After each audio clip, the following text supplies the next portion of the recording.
All right.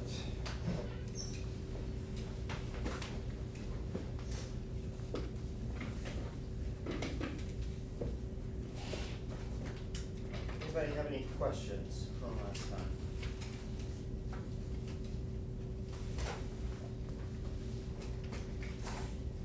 Okay, I had left you with this situation here. When we think about chi-square tests, once again, just to remind you, we can have chi-square goodness of fit tests. That's what we worked on last time.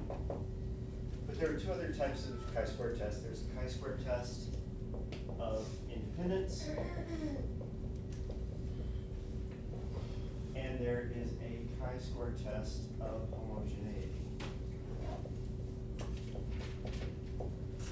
What a chi-square test of independence asks is basically, is one form of classification, the method of regeneration of plants, independent of another method of classification, whether the seeds are dispersed by ants or by vertebrates. And so this would be a chi-square test of independence, where you're trying to see if one of these classifications is independent of the other. The nice thing about chi-square tests is that they basically get calculated the same way. A chi-square test is always the sum of the observed minus the expected values squared divided by the expected values. And so one of the nice things about chi-square is you don't have to learn a new formula. It's always the same formula. What does change as you move from a goodness of fit test to an independence test to a homogeneity test, what changes is how you calculate expected values. In the goodness of fit test, we had a distribution, we had an expected distribution, and we calculated the expected values based on what our expectation was. In an independence test, we use row and column totals to calculate our expected values.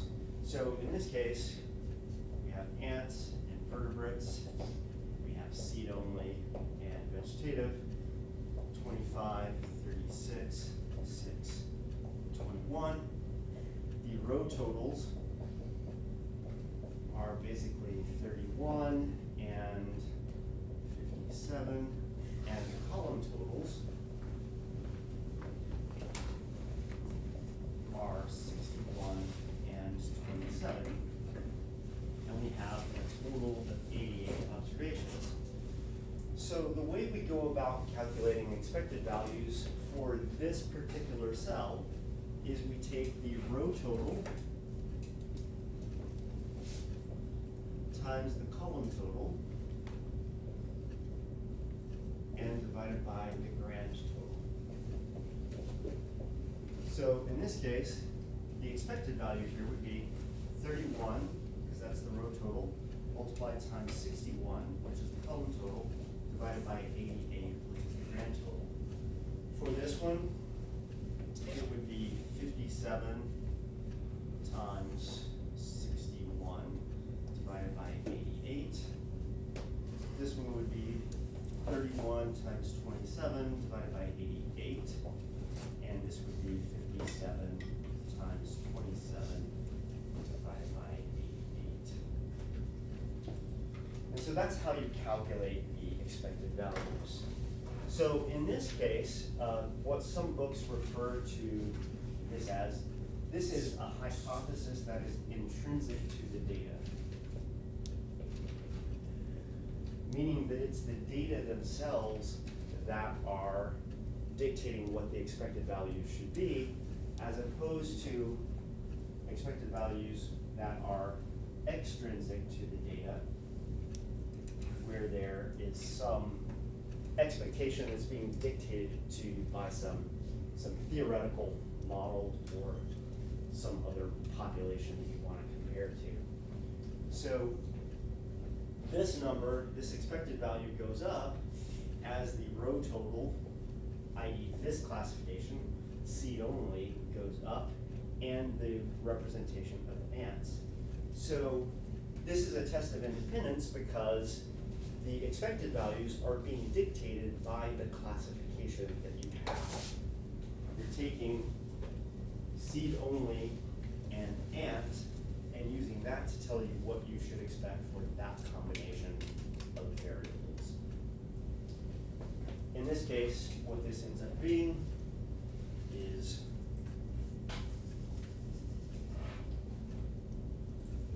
$21.49, 39.51,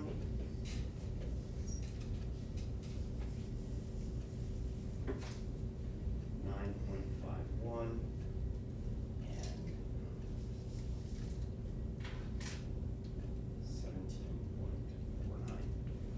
And when you add those four numbers up, that should all sum, once again, to a grand total of 88, if you've done your calculations correctly. So always add up what your expected values are. Your expected values should always sum up to the same amount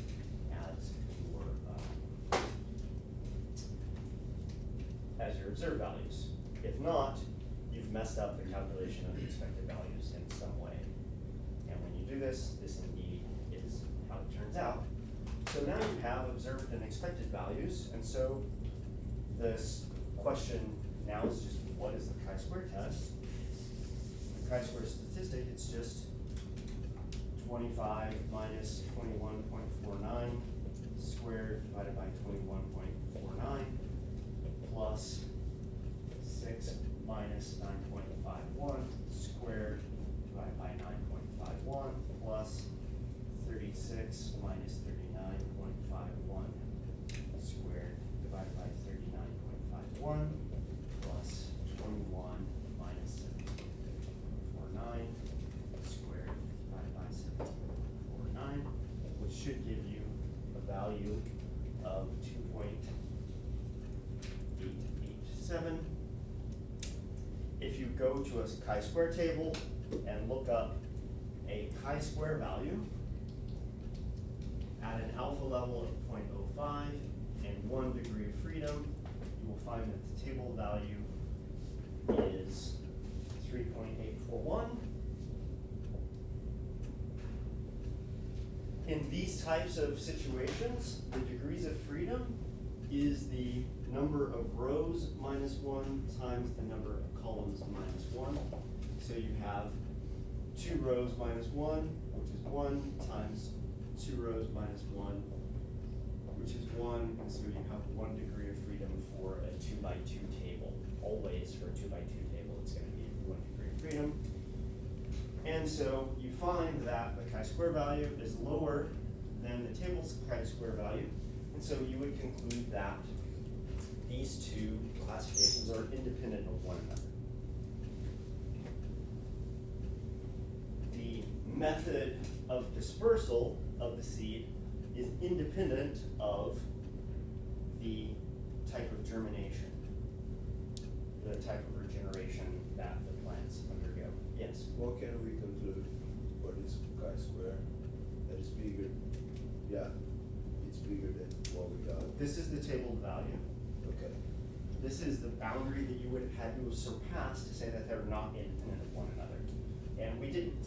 We had an observed chi-square value that is smaller than the table chi-square value, and so we would conclude that these things are independent of one another as opposed to being non-independent of one another. So I don't know what the exact p-value of this is. We could go and look that up, but in this case, the p-value is greater than 0.05 because this is the chi-square value of 0.05. So we could go to Daniel Silver's website and do an exact calculation if we wanted to.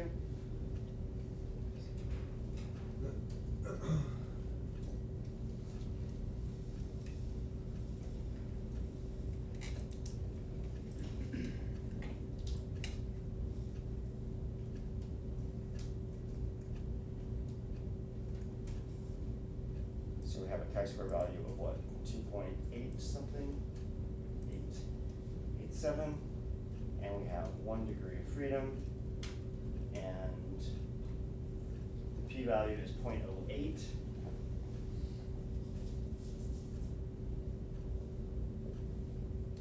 says this is greater than 0.05, we would say that it's not significant. And in this case, being not significant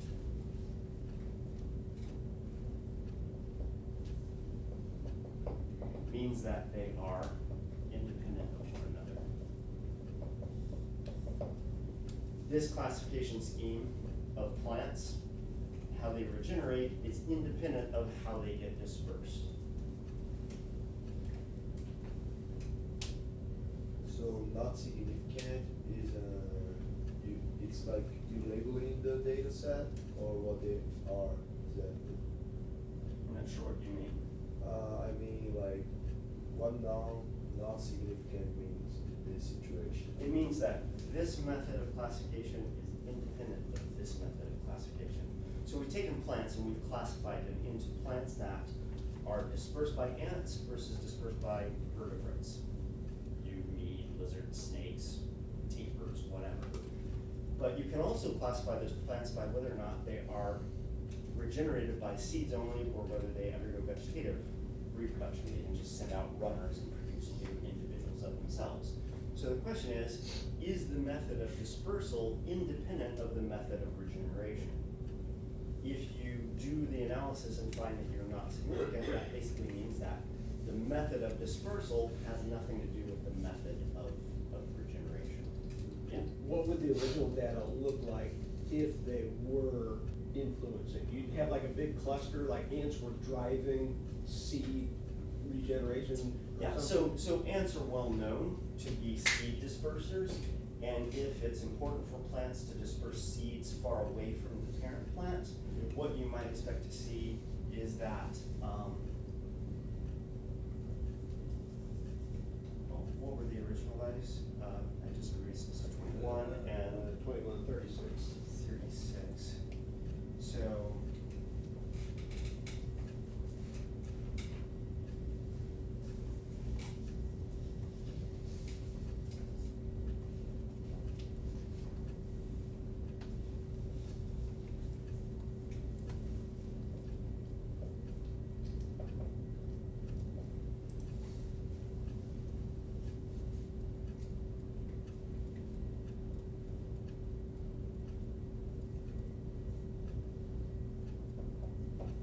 something like this might produce a, You'd have big clusters. yeah, because plants that tend to be dispersed by ants also tend to be those that reproduce by seed only. And you'd Those see- that tend to be dispersed by vertebrates tend to also be those that reproduce vegetatively.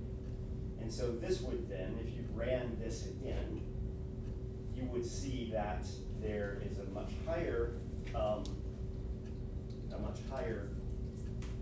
chi-square test probably, because this would be higher than you would expect, this would be lower than you would expect, this would be lower than you would expect, this would be higher than you would expect. That would drive the chi-square to a higher level.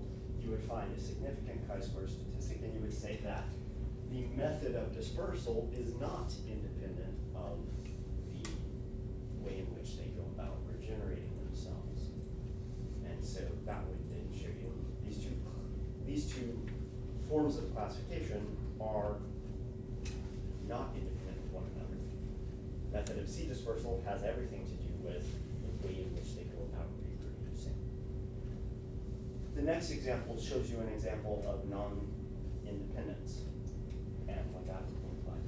Also, it deals with people going to the hospital, which may make more intuitive sense to you than seeds being dispersed by animals or acorns. Questions about this?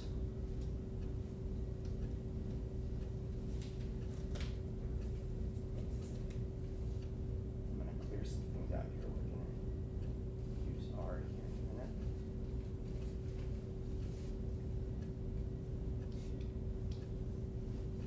There's a data set in the,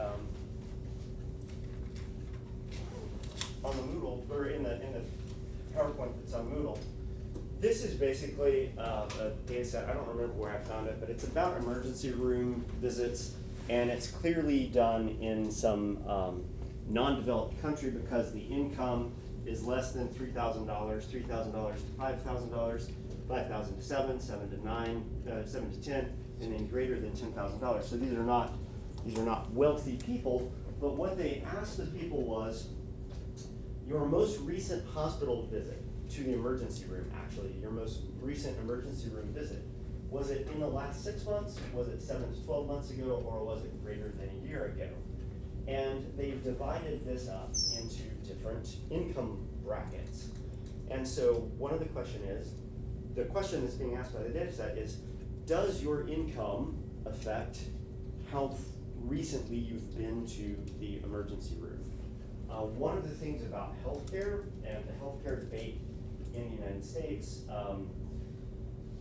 when you think about Obamacare and whether or not everybody should have healthcare, is people who are fully employed, like me, have healthcare. And healthcare is to a large degree subsidized by my employer. So when I go to work at Williamsville College, I get a salary, but then I also get a bunch of benefits.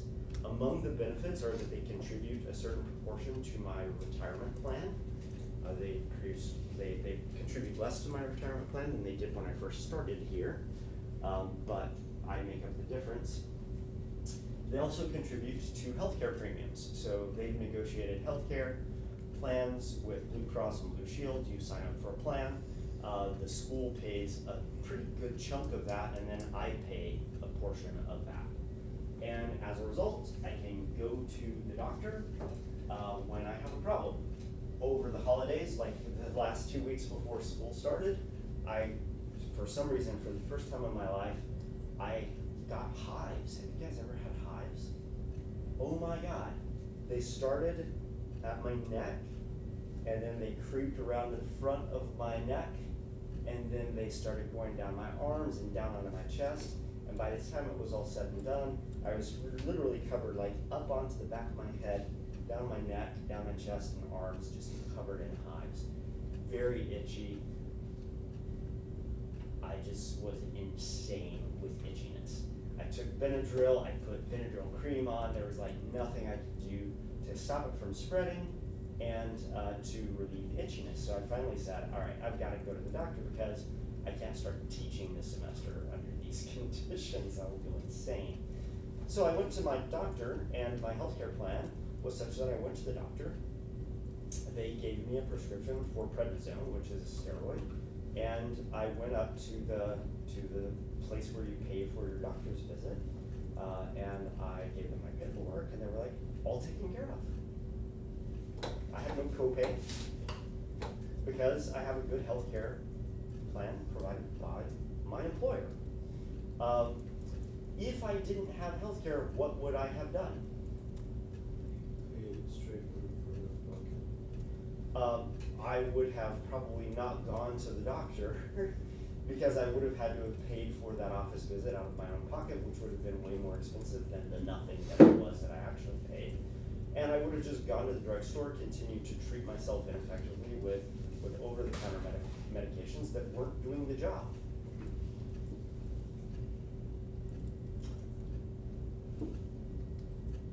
Last spring, was it last spring? 2 springs ago. 2 springs ago. 2 springs ago, I was making my partner a pillbox.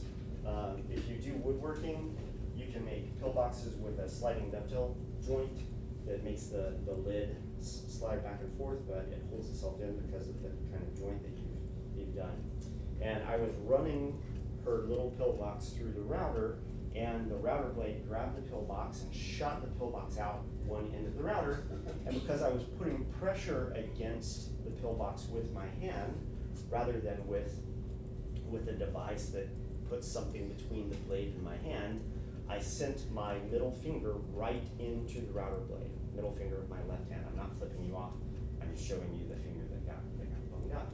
It goes into the router blade, and if you guys have ever used a router, it basically is a very sharp blade rotating at like 6,000 RPMs. That basically cuts very cleanly through wood.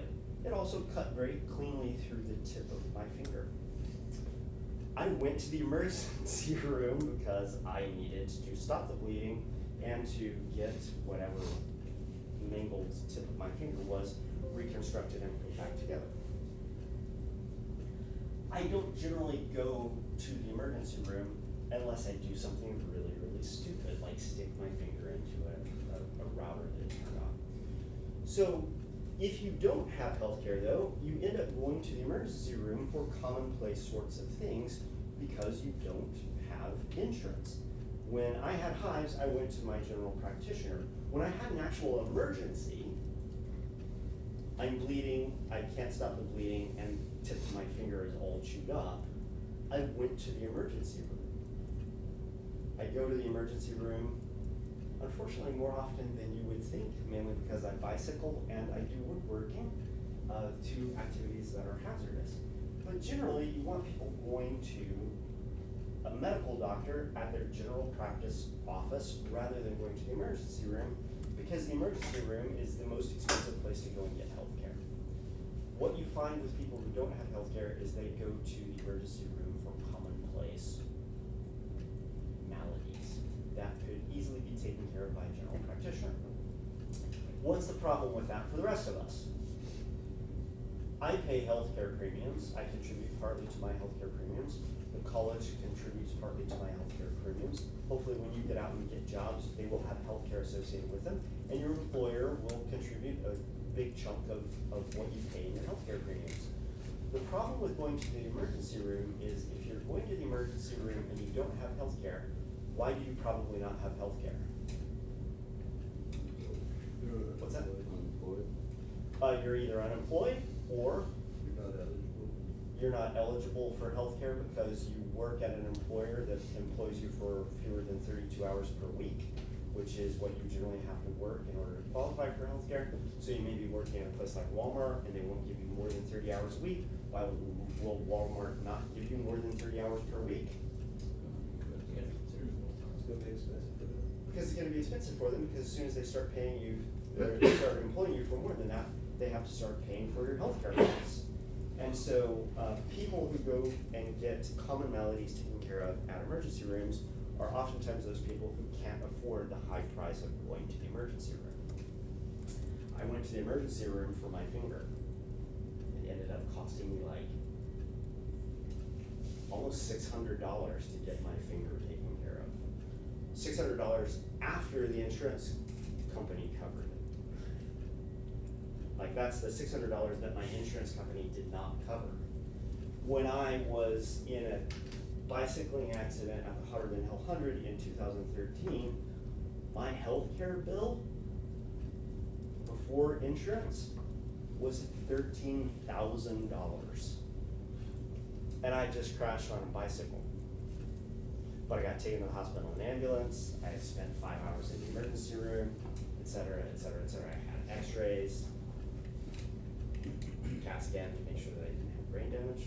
The jury's still out on that one. You guys have no humor at 7:45 in the morning. $13,000. My healthcare bill that I actually paid was once again only about $500 for that whole thing. So when you go to the emergency room and you have a $13,000 bill, it's like $13,700, it's closer to $14,000 than $13,000, and you work at Walmart, what do you do?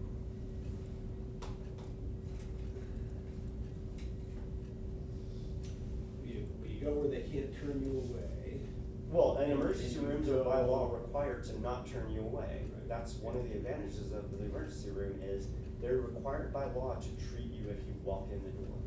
And you go where you think eventually down the road you can dodge the bill.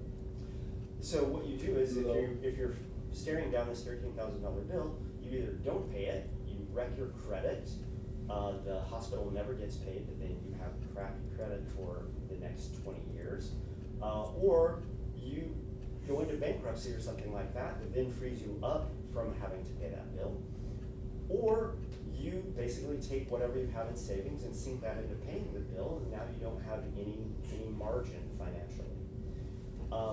The problem with the first couple of solutions, not paying it and destroying your credit, or not paying it or not paying it by declaring bankruptcy, the end result of that is the hospital never gets its money. So then you have to ask yourself, where does the hospital get the money to cover those expenses? Well, that explains why your visit was $13,000. So it partly explains why my visit was $13,000, and it also explains why my healthcare premiums for the insurance that I do pay are so high, is because insurance companies are the people who ultimately end up covering these unpaid expenses of hospitals. And so the cost of treating people at emergency rooms who can't pay gets basically shoved off on all of us who have healthcare insurance who can afford to pay. And so it ultimately does get paid, it just doesn't get paid by the people who are receiving the emergency room care. And if you're going to the emergency room care for a commonplace malady that a general practitioner could solve, it's much cheaper to take care of it at the general practitioner than it is in the emergency room. But if you don't have health care, if you don't have a healthcare insurance plan, you don't have a general practitioner, so your only choice is to go and get it at the emergency room. So one of the things that you find when you start looking at healthcare data is you find that poor people go to the emergency room more often than wealthy people. So here's a data set that speaks to that. So the question is, does your income relate to what's your most recent emergency room visit? Have you been to the emergency room in the last 6 months? Have you been to the emergency room most recently in the last 7 to 12 months? Or has it been over a year since you've been to the emergency room? And so these are the data for 2,764 people who were asked the question, on your most recent emergency room visit, was it less than 6 months, 7 to 12 months ago, or a year ago? And these are the data. Now, it looks like wealthy people go to the emergency room more frequently, more recently, but there are also way more wealthy people in this survey than there are of other people. So this would be one of those tests of independence where the expected values are intrinsic to the data. So we're going to calculate the expected values by taking the row totals times the column totals divided by the total to get what the expected frequency is. And when you do this, it's basically 259 times 1640 divided by 2764. You get an expected value of 153.68. 326 times 1640 divided by 2764 would give you a value of 193.43. Do you want to keep doing the calculations on this table? No, it's kind of a pain, isn't it? Because it's 1, 2, 3, 4, 5 rows by 3 columns. We would have to calculate 15 expected values. Luckily for you, I've already done it. But what you see, what should appear to you, is that it looks like fewer people in this income category go to the emergency room within the last 6 months. Fewer of them do it than you would expect based on the total number of people who go to the emergency room within the last 6 months and the total number of people in this income category. It looks like more people are going to the emergency room more recently in this category, once again in this category, about the same in this category, fewer people slightly in this category, and a good number fewer people than in this category. And so that's what the chi-square basically is testing, is for this category, you've been to the hospital, you've been to the emergency room in the last 6 months, how does that distribute? You have 1,640 individuals who have done that. How is that distributed across these different incomes? Is that distribution across incomes independent or not independent of how recently you've gone to the hospital? I've worked the calculations by hand, and you can too, and I would advise you to work them by hand. These are my calculations by hand. The chi-square value that I calculated for this data set is 47.89. That's a really big chi-square value, but once again, we have to test this on the basis of the number of degrees of freedom. Remember that the degrees of freedom are the row minus 1 times the column minus 1. So we have 5 rows and 3 columns. So we have 4 times 2, we have 8 degrees of freedom. The table value for a chi-square test at an alpha level of 0.05 and 8 degrees of freedom is 15.507.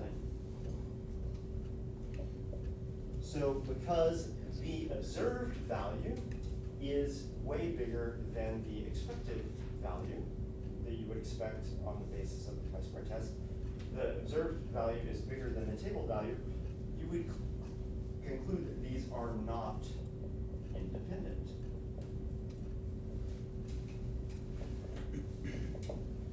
Your income level is not independent of what has been your most frequent or your most recent visit to an emergency room.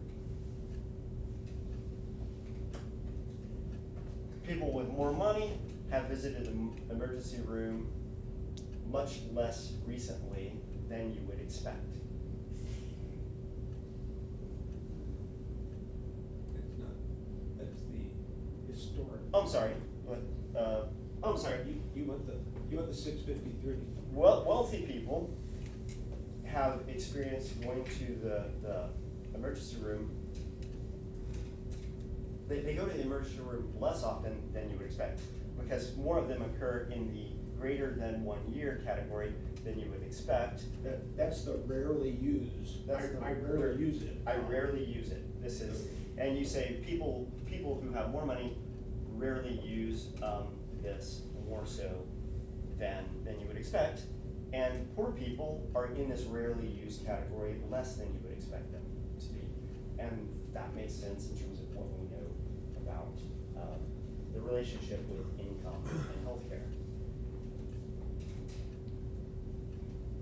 There's an R script on Moodle that basically allows you to analyze these data. I've already pulled it up and I thought I had gotten rid of you. So in this R script, there's some code at the beginning, some scripting at the beginning that is about testing the genetic data that we talked about last week and the beginning of this week. But if you come down here, you get to a point where you get to a chi-square test of independence. It's line 30 in the script. The first thing that you need to do is you need to read in the patient's data file. So some of you are squinting at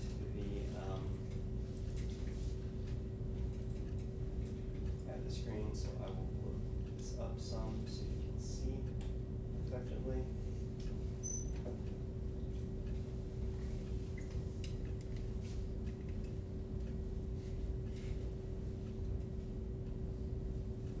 So chi-square tests are probably the least developed of all of the techniques that you can find in R in terms of their ease of use.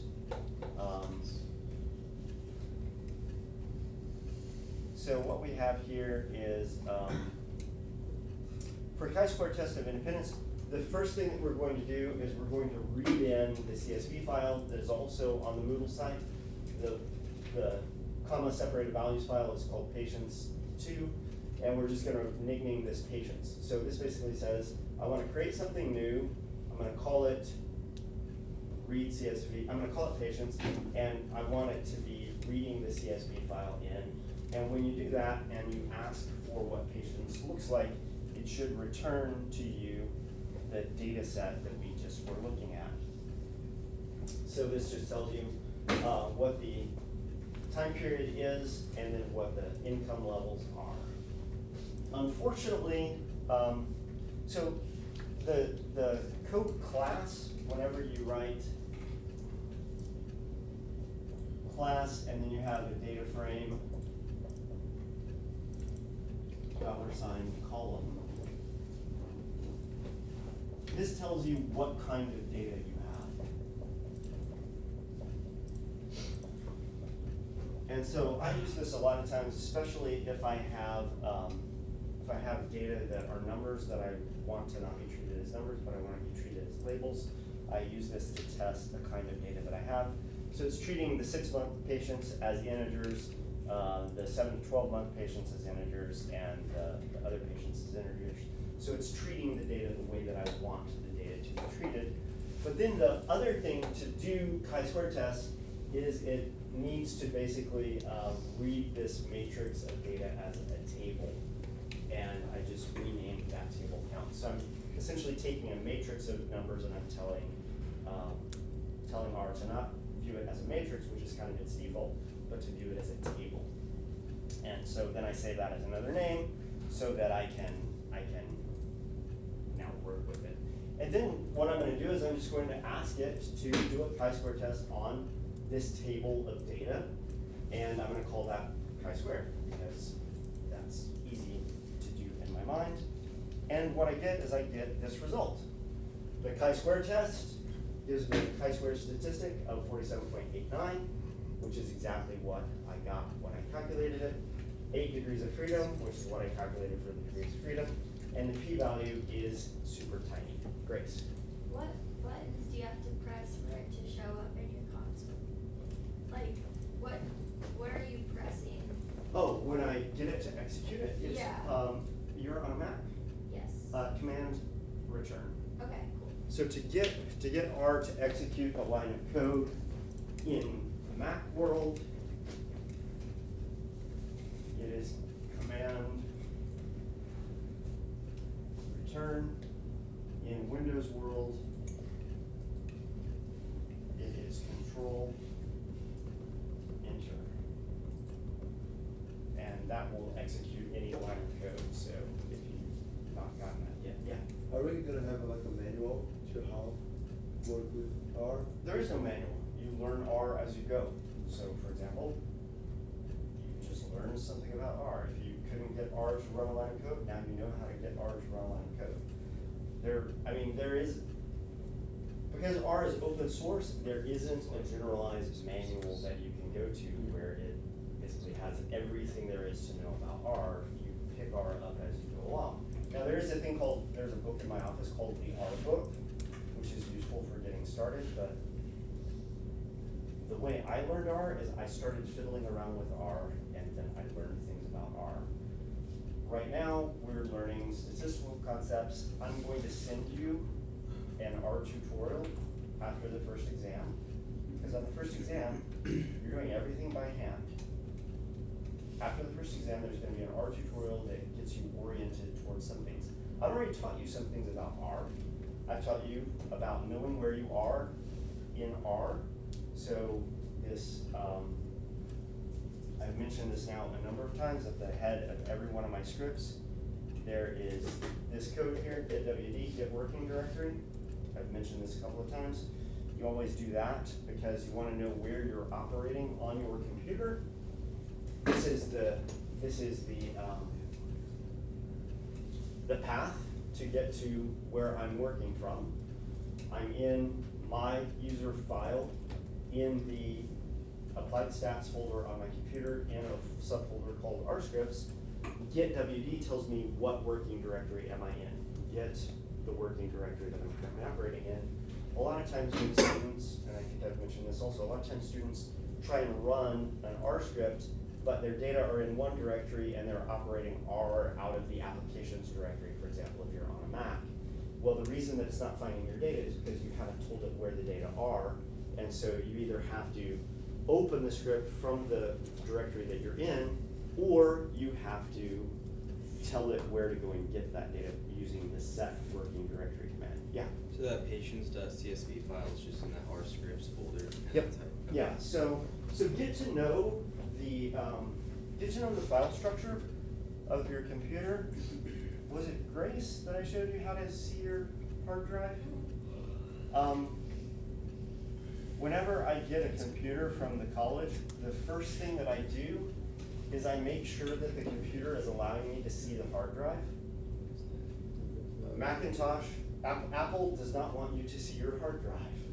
Windows really doesn't want you to see your hard drive. Why?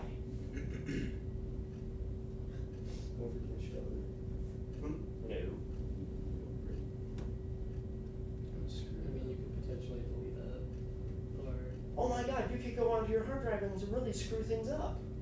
So they don't want you to see your hard drive, but quite frankly, it's actually often useful to see your hard drive.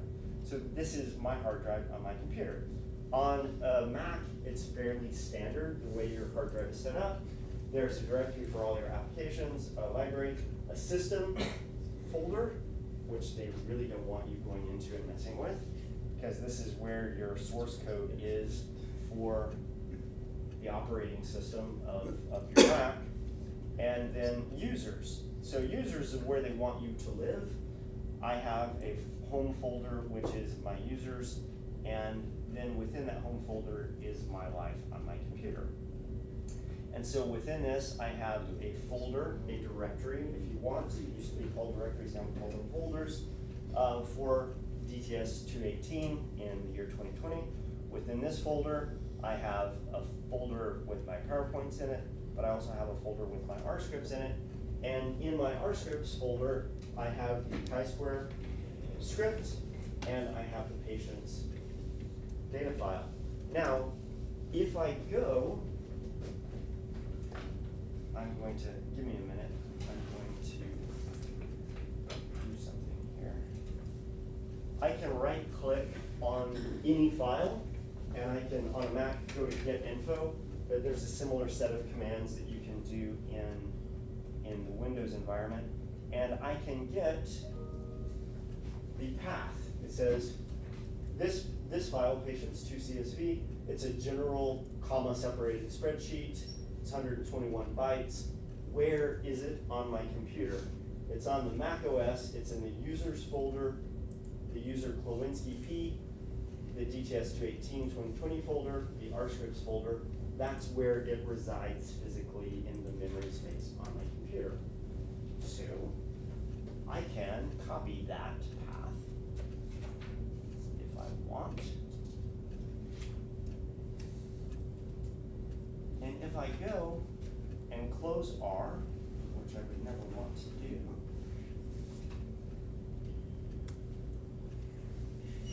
and if I instead open R from the little icon in my toolbar,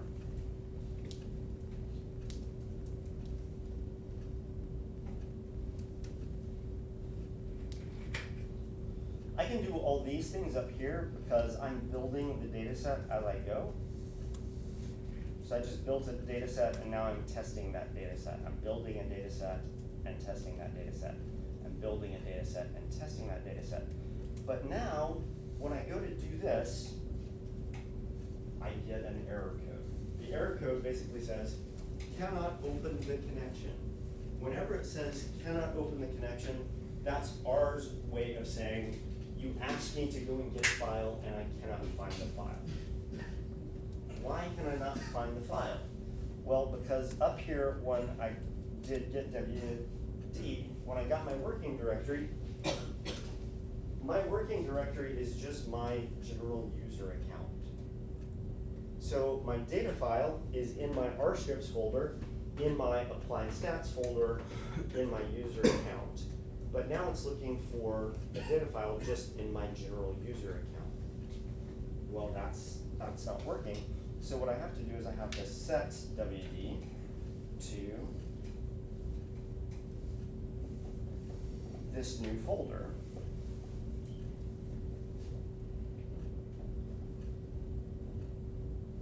And why is it not allowing me to do that?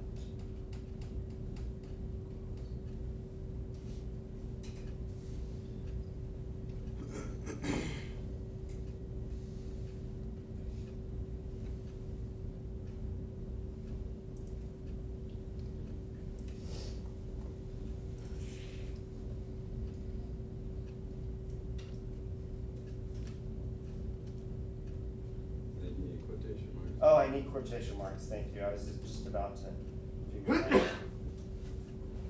So now what I've done is I've set a working directory. I basically told R, I'm running you from one place on my computer, but I want you to go and get the stuff that I want you to go and get from another place on my computer. That's what set working directory does. Now, when I rerun get WD,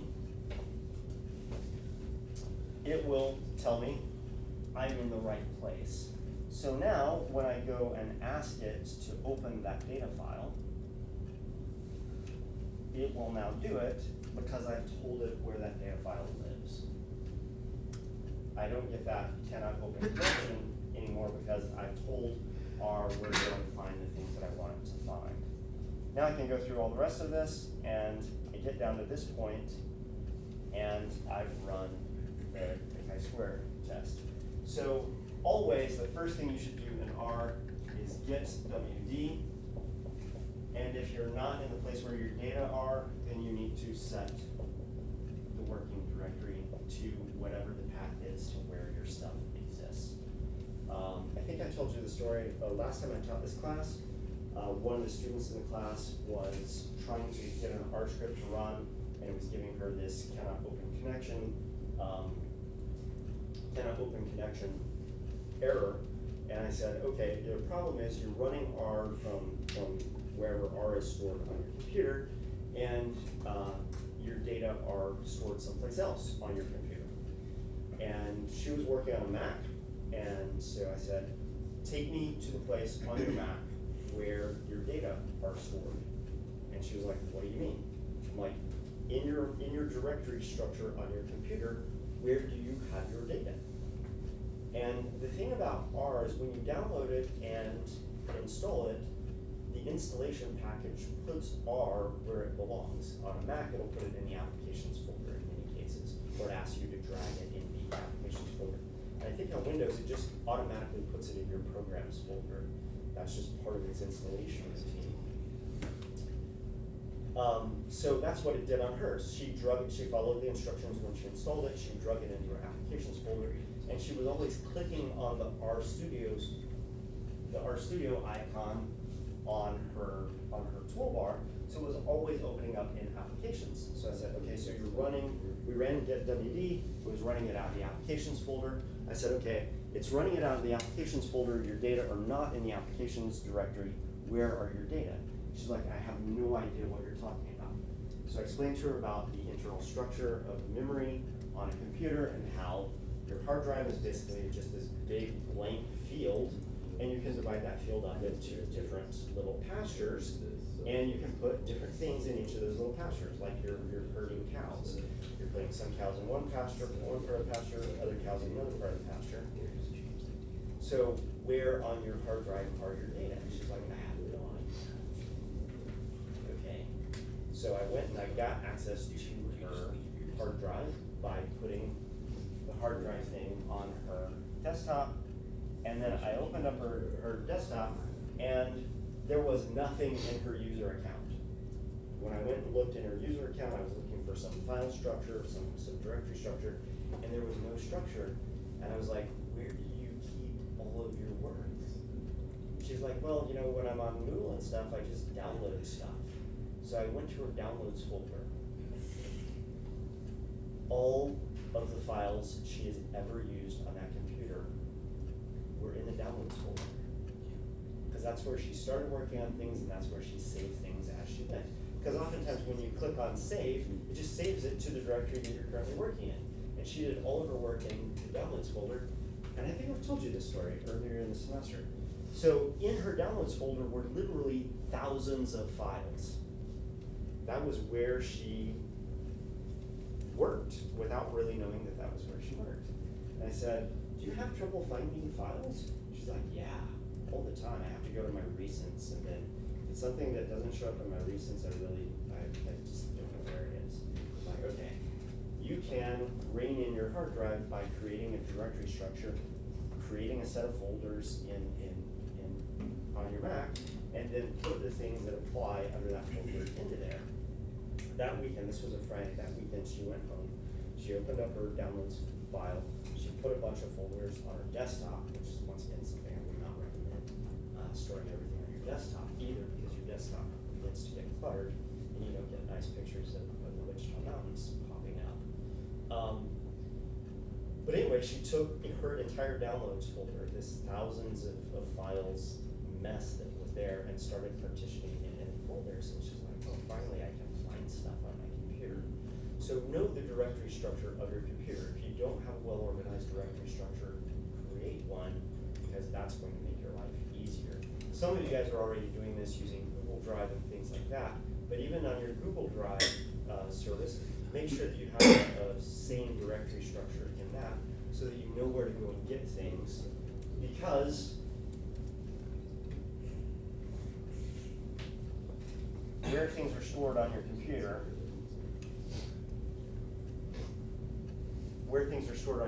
matters to R. If you ask it to go and get something and don't tell you where it is, then it won't work. So I've told you before that my habit is when I'm working on a project, I put all the data for a project and all the scripts for a project in the same directory. So all I have to do is go and open up that R script from that directory, and when I open the R script from that directory, it sets the working directory as the directory that I opened the R script from. And then I don't ever get this cannot open connection snafu, because I'm opening the R script from the same directory that my data are in. That irritates the crap out of my girlfriend, who is in the habit of setting working directory, because she learned R a different way, she operates a different way. She works on gigantic genomic data sets, and as a result, a lot of times her data sets are stored on a server someplace, so she can't even have them on her regular computer. So she does things differently because of the brand of work that she does, working on large data sets that physically won't fit on her computer's hard drive. So she's constantly having to dictate to R where to go and find the data. I work on small data sets because I'm not a genomic scientist, and all my data sets can fit on my hard drive. So depending on how you work, that will depend on how you interact with R to a certain degree. So, Athos, you have been learning some R, you just haven't noticed that you've been learning some R. You're going to learn more, but also remember that this isn't a programming class in R, this is a statistics class where we use R as a tool. Yeah. So we've created the chi-square test, we've gotten the same result, thankfully, that we calculated by hand, and we did it much faster because we did it on a computer. But because we're working in R, we can also do some other things. We can get what the expected values are, because when the chi-square test runs, one of the things it has to do is it has to calculate what the expected values are.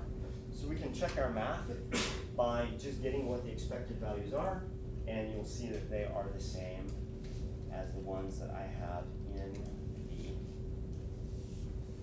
PowerPoint, which are there, 153.68.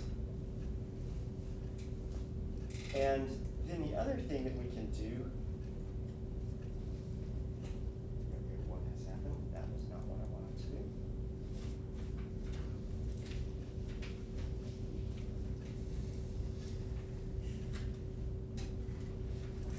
Why? Well, this is interesting.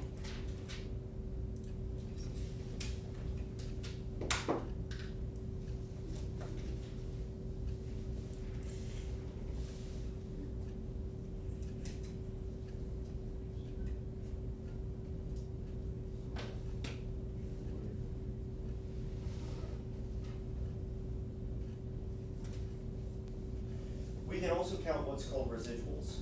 Residual is a term in statistics that you need to become familiar with.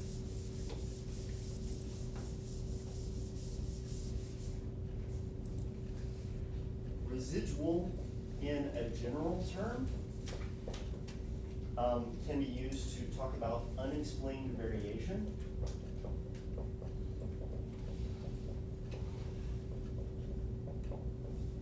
But residual can also be used to describe the distance from one thing to another thing. So oftentimes a residual is the difference between the actual data point and some parameter. So when you calculate sample variance, the sum of the individual values from the mean, the squared deviations of the data from the mean, squared deviations from the mean, what it's asking you is, what is the residual squared? It's the distance from the measure of central tendency to the actual data that went into calculating that measure of central tendency. for the purposes of chi-square, the residual is the observed minus the expected. And so you can get residuals, and these residuals are gonna be standardized to unit variance. But what you get out of this is you ultimately find to what degree are individual values either higher than you would expect or lower than you would expect in these different categories. Is there a negative sign? Is that a negative sign in front of that? Or is that- Oh, no, this is just me. This is a bullet point. It could easily be just a dot. These are just different examples of residuals. So when you ask R to give you the residuals from this chi-square test, it's going to basically calculate the residuals on the basis of how different the observed versus the expected is, and we can make a plot of that.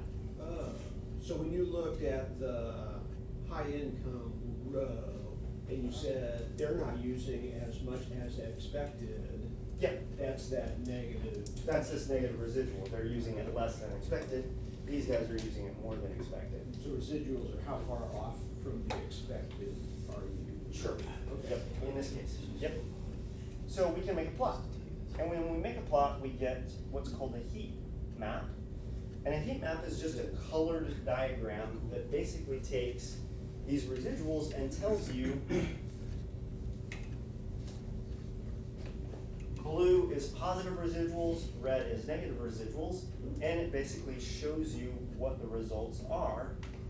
These things are not really all that different. So this middle income bracket is using the emergency room about how you would expect them to use the emergency room.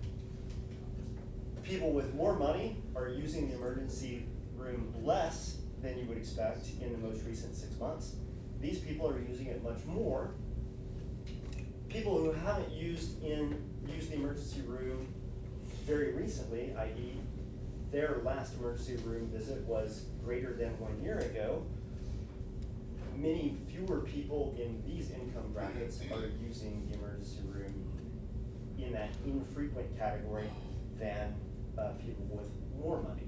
And once again, this corresponds to kind of what we know about healthcare and how people utilize emergency rooms.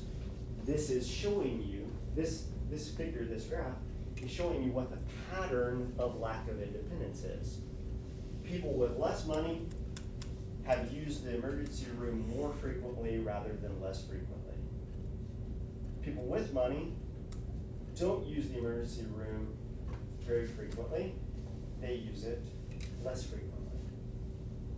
So income is not independent of the time period since you've last used the emergency rooms. This is what a chi-square test like independence tests. How is one classification, is it independent or dependent upon the other classification? Brooks. Okay, so goodness of fit and independence have different ways of calculating the expected value, right? Yes. Yes. So how in R do you say what type of expected value you're looking for? So this is one of the irritating things about R. If you're doing a chi-square test of goodness of fit, you have to tell them what the distribution is you want to test your distribution against. And so when we were up here in testing those genetic data, the genetic data were tested. We observed these things, but we want to know if these frequencies differ from some expected distribution. We had to tell them what is it that we observe, and we have to tell them what is the ratio of these things that we expect. So whenever you're testing goodness of fit, unless there's a known distribution, like a normal distribution or something like that, which we don't use chi-square tests to test normal distributions, you have to dictate to R what the distribution is that you're testing. Chi-square tests of independence and homogeneity, you don't have to do that because those tests are generally intrinsic to the data. And when R sees a matrix like that, and you're just asking it to do a chi-square test on that matrix, it knows that you're not doing a test of goodness of fit. It knows that you're doing a test of either independence or homogeneity. It turns out the calculations for homogeneity and independence are exactly the same on chi-square.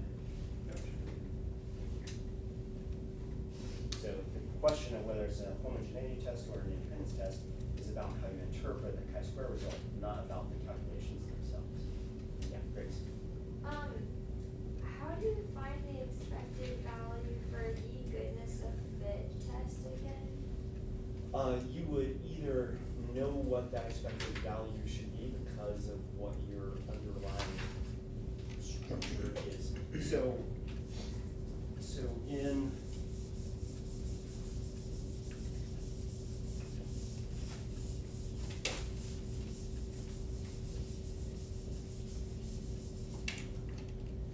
the genetics examples that we had,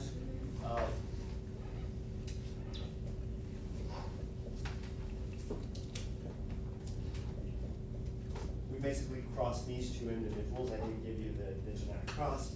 This is a round yellow plant crossed with a round yellow plant, but they have different alleles. So this is a dominant allele with a dominant phenotype. This would produce a wrinkle, this would produce green.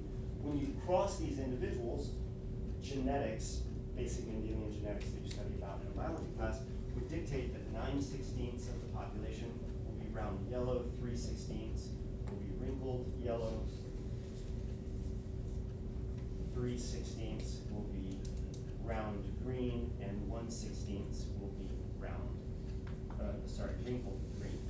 And so from genetics, we know what the expectation is, and so we would take whatever our observed total is Times that. times these expected frequencies. So this is that expectation that is extrinsic to the data. We have a theoretical model in genetics as to how this dihybrid cross should turn out, and based on that, we create the expected values. So this is extrinsic to the data, rather than intrinsic to the data. Chi-square test of homogeneity and chi-square test of independence are oftentimes intrinsic to the data. So like on number 2 of the problems that we have to do a goodness of fit test, are we given? Oh, which one is that? It's the political science. This is a chi-square test of homogeneity. Oh, homogeneity. So the question that you're asking, which we haven't talked about yet, we'll hopefully get that on Friday because we're practically out of time today. Okay. Homogeneity basically asks, are the proportions similar across these different categories? So in this case,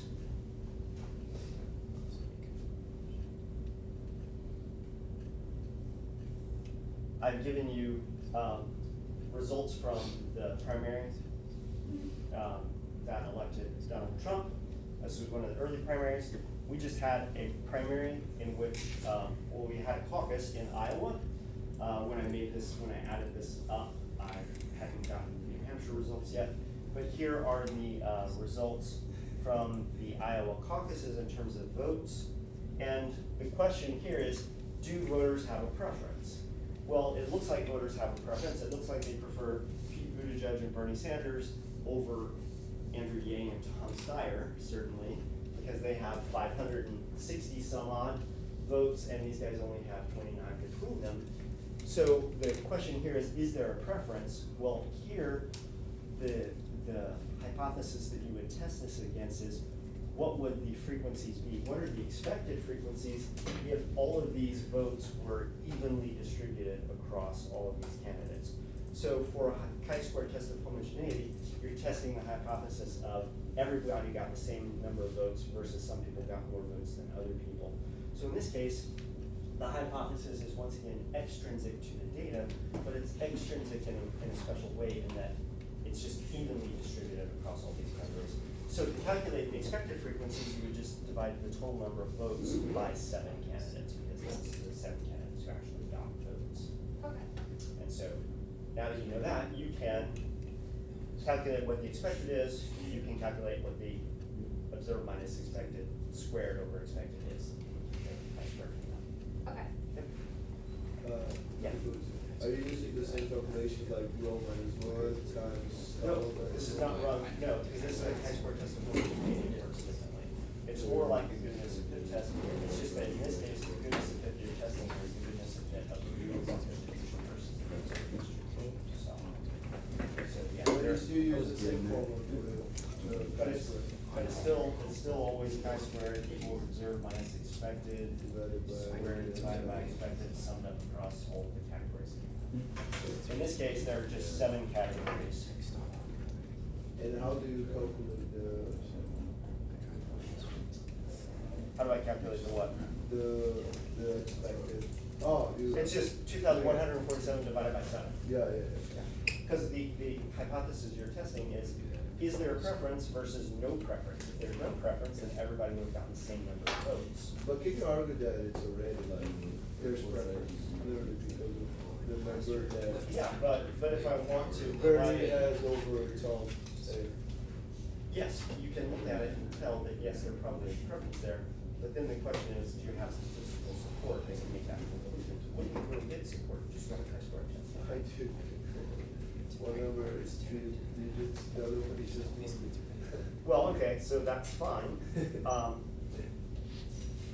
There's But your whole point of being in this class is so that you don't just get to look at a set of values and make a conclusion, you need to have some cases for that to prove that. If there's one last column, you have that define the actual log. Yeah, I haven't talked about that yet.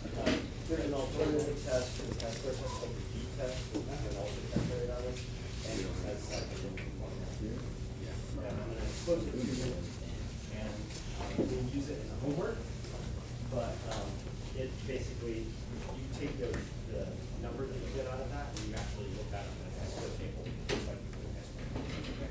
So, it's just another alternative way of looking at frequencies. It usually produces a higher value than a chi-square test does, and so people oftentimes prefer using a g-test to a chi-square test. The other thing is the g-tests are additive, so if you do g-tests on a set of experiments, you can add those g-test calculations up to calculate over a series of experiments what their overall effect are. So there are some advantages to using g over chi-square, but I actually prefer chi-square because it's easy to remember the formula. And generally, if you calculate g for one data set and chi-square for that same data set, you're going to get the same qualitative answer. Which we will talk about that on Friday, hopefully. Alrighty, thanks. Assuming that we don't get too bound up in other things between now and then.